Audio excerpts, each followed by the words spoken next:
Hi guys, welcome back to my channel मैं डॉर्बेट। And आज हम स्टार्ट करेंगे फिज़िक्स से। सबसे बेसिक से जाएंगे and then will increase and expand our topics and difficulty level 2। कोई सी भी डाउट है, डिफ़िकल्टीज़ है, प्लीज़ कमेंट डाउन और email me. I will try my best to answer you and help you guys या of course. And don't worry, मैं सारे notes provide कर दूँगी, डिस्क्रिप्शन में होंगे, तो आप लोग इजीली समझ सकते हो। एंड राइट नाउ मैं अपने नोट्स एंड एनसीईआरटी के थ्रू ही आप लोग को एक्सप्लेन करूँगी। Every day I am gonna explain you छोटे छोटे टॉपिक्स, ताकि आप लोग को भी ईजी रहे कि हाँ भाई इतनी लंबी वीडियो है, आप नहीं देख सकते, छोटे छोटे पीसेस में देखोगे तो आपको ईजी रहेगा एंड आप जल्दी जल्दी कवर भी कर पाओगे। सो आज बिगिन करते हैं हम लोग यूनिट्स एंड मेजरमेंट से। बहुत ही बेसिक सी चीज़ पहले कि what is physical quantities. Physical quantities मतलब जो भी आप मेजर कर सकते हो, मतलब कुछ भी जो आप मेजर कर सकते हो वो फिजिकल क्वांटिटी है।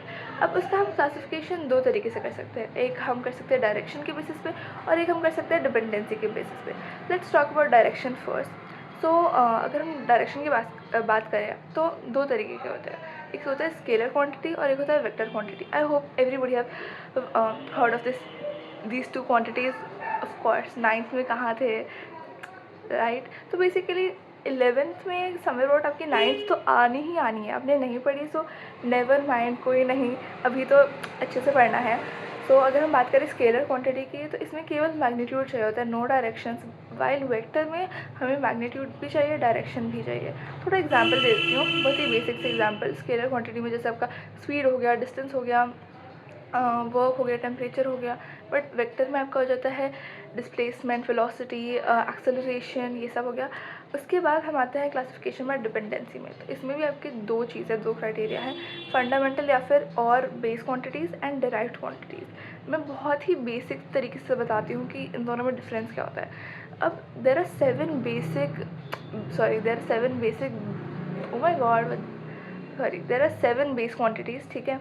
एंड और दो एक्स्ट्रा है सब complementary, solid angle and plane angle, वो हम बाद में आते हैं उस पर। बट बेसिकली जो डिराइव्ड क्वांटिटीज़ है आपके बेस क्वांटिटीज़ से ही आते हैं। लाइक फॉर एग्जांपल मीटर पर सेकेंड स्क्वायर एक्सेलरेशन का फॉर्मूला है। अब मीटर जो है अगेन एक स्टैंडर्ड फंडामेंटल क्वांटिटी है एंड सेकेंड भी फंडामेंटल क्वांटिटी है, ठीक है। तो इन दोनों फंडामेंटल क्वांटिटीज़ से जो न्यू यूनिट बना मीटर पर सेकेंड स्क्वायर, ये एक डिराइव्ड क्वांटिटी हो गई, ठीक है। तो अगर आप लिखते हो कि 7 metre it's fundamental quantity, 7 metre पर second it's derived quantity. Okay, it's really easy. पहले हम लोग 7 फंडामेंटल क्वांटिटीज़ की बात करते हैं, ठीक है। सो एक सेकेंड, हाँ।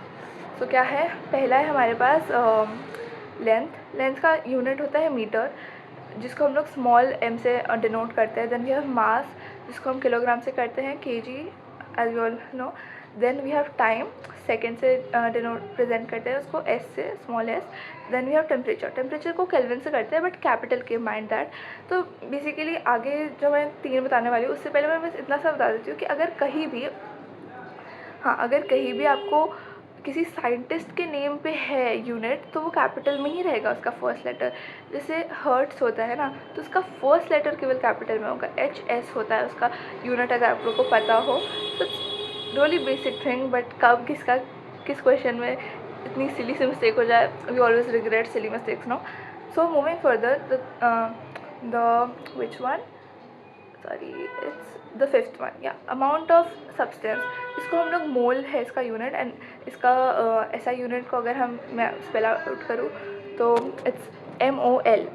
Then we have luminous intensity का होता है कैंडला, जिसको हम CD से रिप्रेजेंट करते हैं, दोनों ही स्मॉल में होता है। And then we have electric current which is ampere, इसको कैपिटल A से करते हैं। Now, as I told you, there are 7 fundamental units, and now moving further, what derived system। तो जैसे 3 सिस्टम होता है, एंड आई होप सबने ये चीज़ सुनी होगी, MKS, CGS एंड FPS, मतलब ऑफ कोर्स ब्रो। अब MKS में आपका आ जाता है metre, M for metre, K for kilogram and S for second.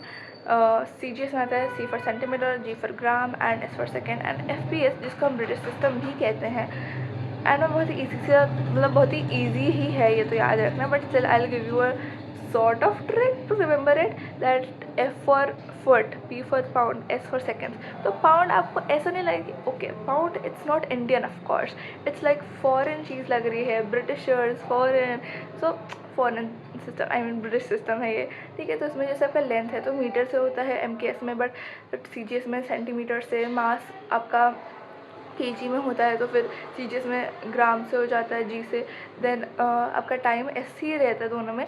अब हम तीन क्वांटिटीज़ की बात करते हैं, force, energy and power. So force को हम MKS में तो न्यूटन से करते हैं, कैपिटल N, बट CGS में हम उसको डायन से करते हैं, फिर DYNE, yes. Then moving further, energy को हम जूल से करते हैं, बट हम CGS में अर्ग से करते हैं। एंड पावर को, वो power is energy upon time, तो उसको वैसे तो हम वॉट में करते हैं, W, capital W, yup. And CGS system से अर्ग पर सेकेंड, सो ERG/सेकेंड।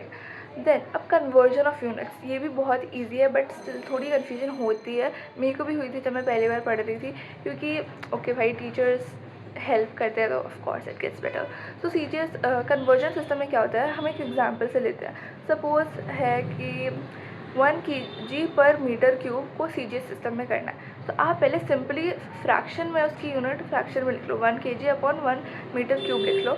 अब मीटर क्यूब है उसको भी एक्सपैंड कर लो, बहुत सिंपल वर्जन में करते जाओ, शुरू में धीरे धीरे करोगे आपको अपने आप हो जाएगा। एंड आई बिलीव इसमें तो सबको ईजी रहता है, बट अगर नहीं है तो don't worry, it's nothing to hyper नहीं होना है कि अरे मेरे से नहीं हो रहा तो क्या, मेरे से इतना बेसिक नहीं हो रहा तो मैं आगे नहीं कर पाऊँगी, नहीं, सब हो जाएगा।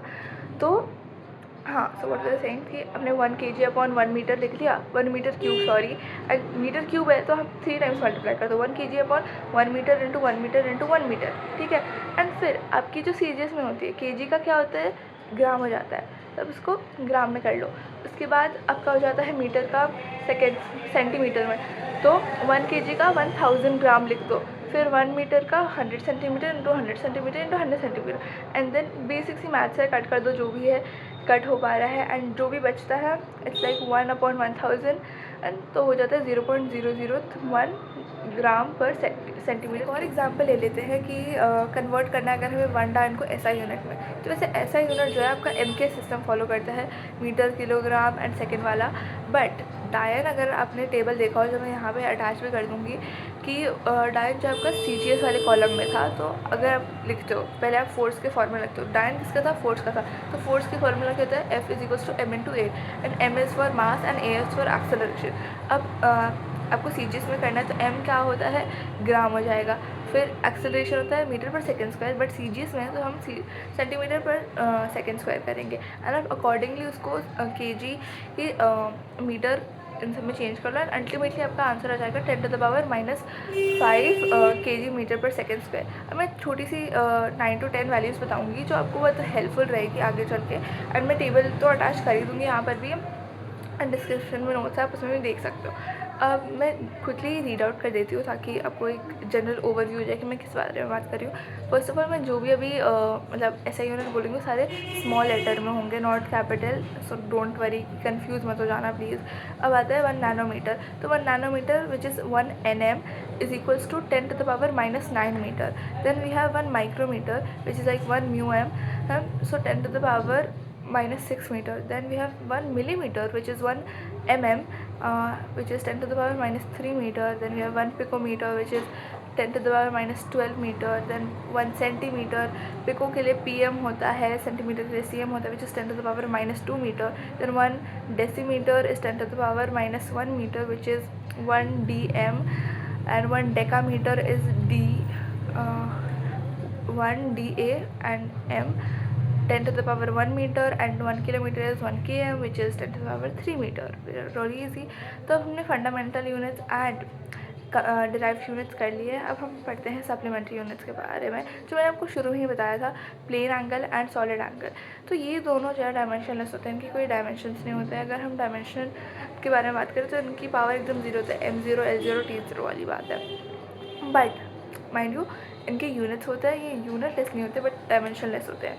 तो प्लेन एंगल जिसको हम थीटा से भी रिप्रेजेंट कर सकते हैं, so d theta is equals to the area the length of the arc upon the radius, and इसका यूनिट होता है रेडियन होता है। And again as I told you it's dimensionless.